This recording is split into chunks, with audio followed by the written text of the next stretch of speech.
right, we're going to get started with our history and our health. You do have a health test today.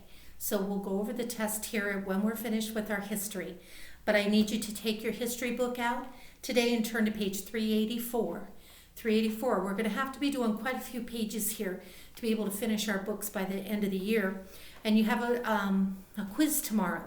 So keep that in mind. I've put all those study sheets in there. And we're going to do a map skill sheet today, or I'll explain it. You can do it anytime you want.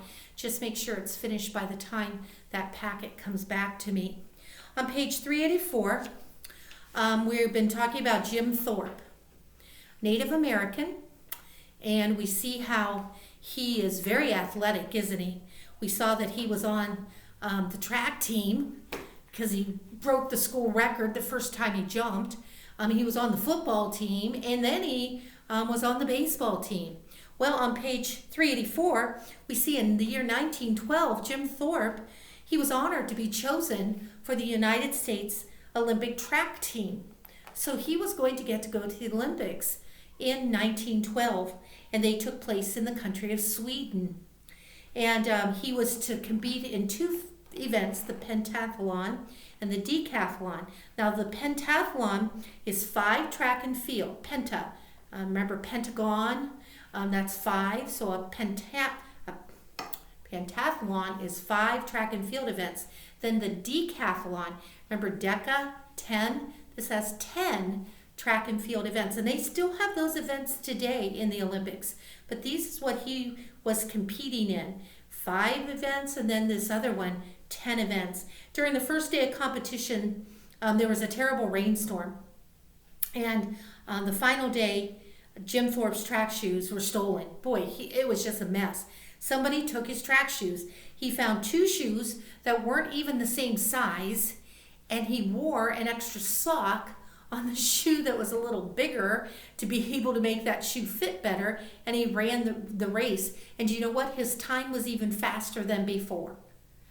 So he wasn't going to let anything stand in his way. We have a picture of those shoes on page 385. He won both events. And the King Gustav V of Sweden, he gave him his gold medal, and he said, "Sir, you are the greatest athlete in the world." Jim Thorpe was the first Native American to win a gold medal for his country, and he's the only man to ever win gold in both of these events. Well, Jim Thorpe, we find out that after the ceremonies, it was a great day. When he got home, he ran into some trouble. And because, remember, he played minor league baseball, he had taken money to play minor league baseball. And because he had done that, technically he was not allowed to be an Olympian in the Olympics. So he had to give his medals back. If you earn money for a sport, then they call you a professional. And the Olympics is for amateurs, people that don't earn money for what they're doing. Because he had taken money for baseball, he was disqualified. And he had to give the gold medals back. And his name was taken out of the record books as if he had never even competed. How sad. He wins both these events. Someone steals his shoes. He runs faster than he ever had before. And when he gets all said and done, they take him away because he had accepted money to play baseball for this team. Well, the disappointment didn't stop. First, he played Major League Baseball for 6 years. He also played professional football. And he became the first president of the American Professional Football Association. And when he was ready to move away from sports, Jim Thorpe decided to become an actor. He had some small parts in some Western films, and in 1950, he was named the greatest football player and the greatest overall male athlete of the year. And a film was made about his life and his great accomplishments. He died in the year 1953. And in that year, he was honored for several awards. 10 years later, he was honored as a member of the Professional Football Hall of Fame. That's up in Canton, Ohio. The decision was finally made to restore his Olympic medals to him, to give them back to him. But remember, he's already gone, so they gave them to his family. And every year, the National Football League gives an award to the most valuable player. And the award is called the Jim Thorpe Award. In 1999, the U.S. Congress passed a resolution naming Jim Thorpe as America's athlete for the century for the 100-year period. Jim Thorpe was the athlete of the century. You know, he died before the medals were returned to him and all these honors given to him. But he is remembered as a man who refused to give up. He refused to let hardships discourage him. And Jim Thorpe worked hard, and he used his God-given talents. We see two pictures. We see a picture of him on 386, and then we see a statue of him throwing the discus in the decathlon. All right, so I want you to turn over to page 388. We're going to talk about our next athlete. This chapter covers two athletes. And this one, his name is Jesse Owens. We had Jim Thorpe, the Native American, and now we have Jesse Owens, Jesse Cleveland Owens, who was born in 1913 in Alabama. When he was 9 years old, his family moved to Cleveland, Ohio. There were no more open fields for him to play in, but he found places that he could run. On JC's first day in his new school, the teacher asked him what his name was. He answered, "My name is JC." Because of his southern accent, she thought he said Jesse. Jesse, not JC, but Jesse. And he was too shy to correct her. So from then on, he was called Jesse ever since. But his initials were JC. He went by that nickname, and his first name was James, not Jesse. He was sick when he was little, usually not enough money to see a doctor.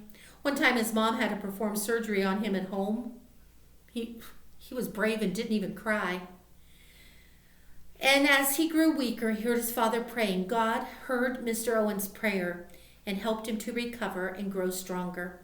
And one of the favorite things he liked to do was run barefoot out in the open fields. And then we said he moved to Cleveland. And this is where the teacher didn't understand his southern accent. She thought he said Jesse. And that's what we call him today. He liked to run during recess.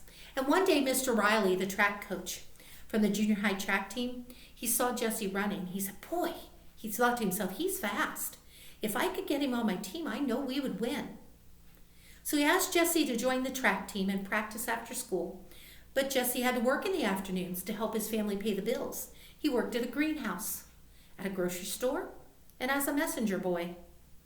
So Mr. Riley, the coach, decided that he would meet with Jesse before school started in the morning and teach him how to run even faster. Okay, he said, you run like the track is on fire. And he was soon setting records for the high jump and the long jump, and he was on the junior high track team. And as he moved on through high school, he began to break even more records. In 1932, he even tried out for the U.S. Olympic team. However, he wasn't chosen that time. He knew there'd be another chance in 4 years. You know, turn the page. We're on page 390. He went to college. Do you know where he went? Ohio State University. He was a Buckeye. And he competed on the track team, and he was known as the Buckeye Bullet because he ran so fast. And in 1936, he was chosen to go to the Olympic Games in Berlin, Germany.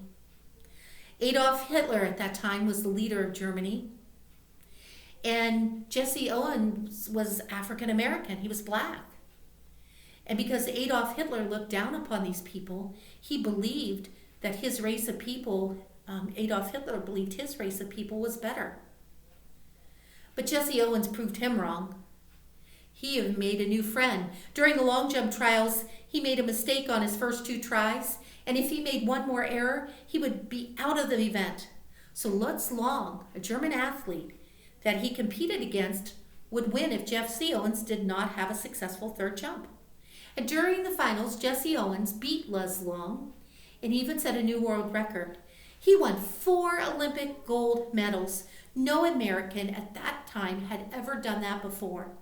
And the two men, this German athlete and Jesse Owens, became good friends, and they stayed in touch all through the rest of their lives.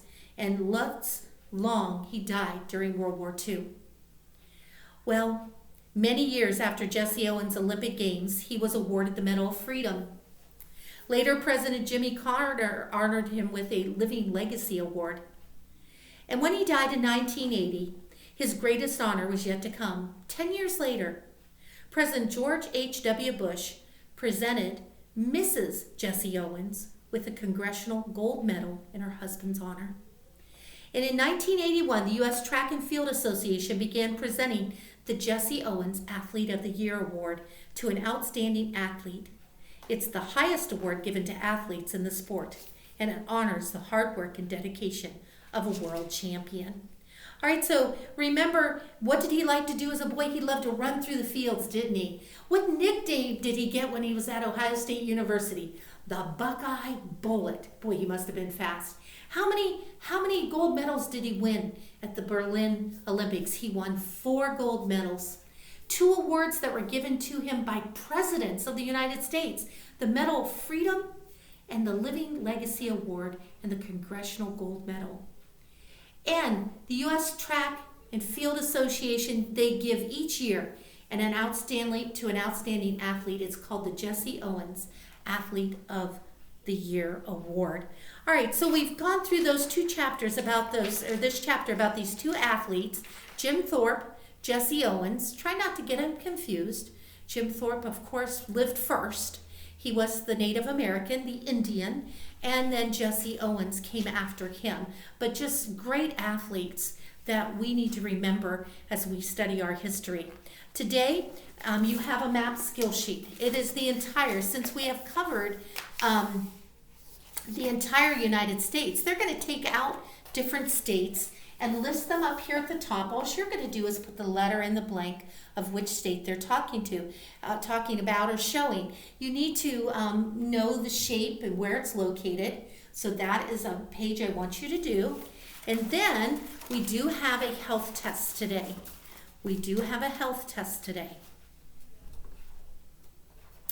The first section is matching.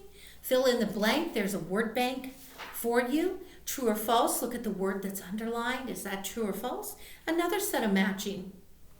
And then a multiple choice section, a short answer, and so forth. And you had everything to study on that paper that I gave you. So I hope you're ready for that. We're going to take that today. So you may go ahead and work on your skill map and then your health test.